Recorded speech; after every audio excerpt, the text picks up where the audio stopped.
Alright folks, so this week we are revisiting my old favorites, the Lathe Gouges and Skew, which I'm going to show you. We're going to do a quick little project where we make this little guy, show you guys a few little tidbits on what I'm doing when you guys see me using these and any other gouge type tools. If you guys do want to see more of the lathe tools, I think I've done a few versions of them before, but always wanted to talk about them. I'm always learning more about how to run a lathe since I'm self-taught. So yeah, with that, let's get into talking about how to run these. Oh, and if you guys want to see how to sharpen them, definitely let me know, because I think my original sharpening video could do with a bit of fine-tuning, especially because I've changed a lot since I've made it. But yeah, so with that, let's get into it. Hey, while I'm thinking about it, so did you guys know that you can support me for not spending a cent by hitting the like button, subscribing, and sharing my videos? Doesn't cost you a cent. Helps the algorithm see me a whole lot more, and it's totally free for you. It just takes 3 clicks. Just wanted to throw that out there. Thanks, bye. All right, folks, so we're gonna start off with the gouge tutorial on this here channel. This is our rough and gouge. You got multiple angles and stuff that you can hit with. I mean, you've got all kinds of ways you can come in at a piece of wood. But if you ever hear a turner talk about having an open angle, it means they're laying it flat on the bottom. As you turn it to the side, you're closing it off like this is completely closed. Let's do this the other way so you guys can see it a little better. This is what would be referred to as completely closed, completely open. And it does not matter the gouge type. These are both for spindle work. It's the exact same with ball gouges. Also, do not use roughing gouges or spindle gouges on bowls because they are not built to take the strain. Don't ask me how I learned that the hard way. So, with that said, roughing gouge is great for knocking these corners off, because as you can see with this angle here, it's nice and thick, it's very strong, very durable.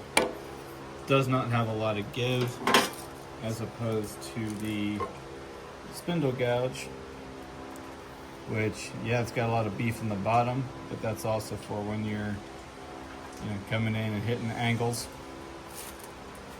And you can use the spindle gouge itself to do this, but roughing gouges, you can really put some aggression behind it,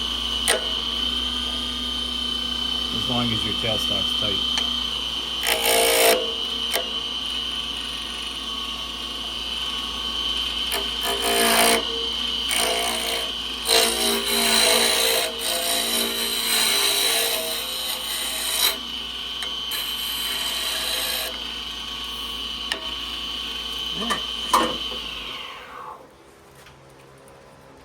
Say, the tripod here is where I normally stand, so I've got a little bit of a weird angle. That's why it took me a second. But then, now we're gonna go to this and we're just gonna put an angle, kind of like the bottom of this one where it's just angled in for the very bottom of this. That's how I always start light pulls.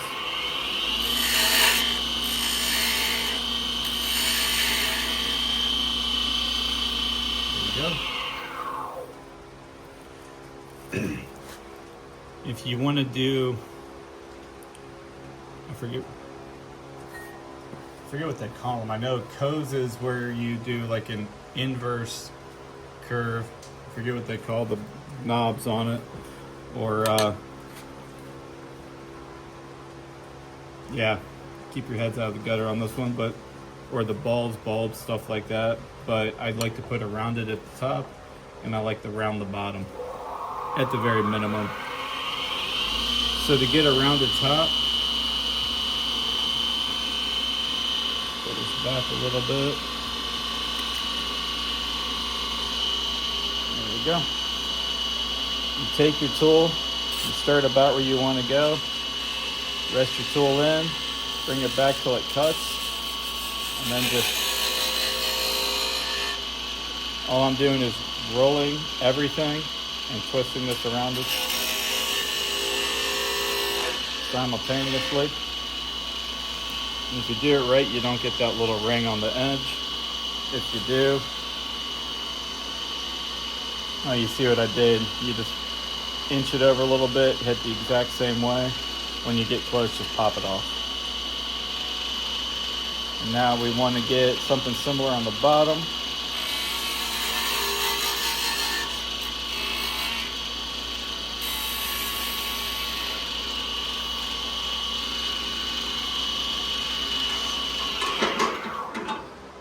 So, like I say, this is just going to be a quick tutorial on how to use these things, because there's a lot more different things you can do with it. Like if you want to, if you need a skew but you don't have one, you can actually use the wing on the edge to remove material.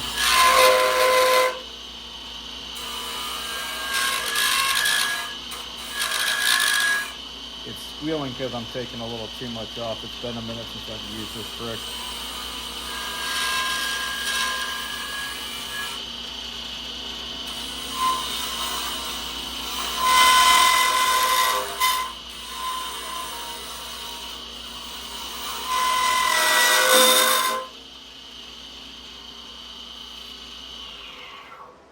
Yeah, so this one isn't as sharp as it could be to get that to do right, or to cut right. But you can also come in and then follow this line.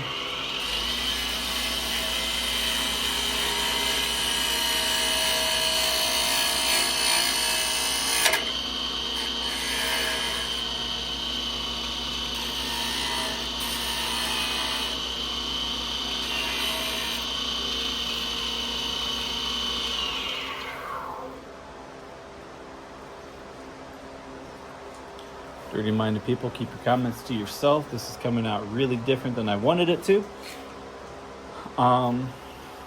Yeah. But for a quick synopsis over how to use a any type of turning gouge, I don't think that's half bad. If you do need to bust out the skew, which is generally a straight, or like I sharpen this into a slightly curved edge, this should be the sharp side. These are great for taking off just little bits of material, corners, smoothing stuff out, giving a little bit of contour.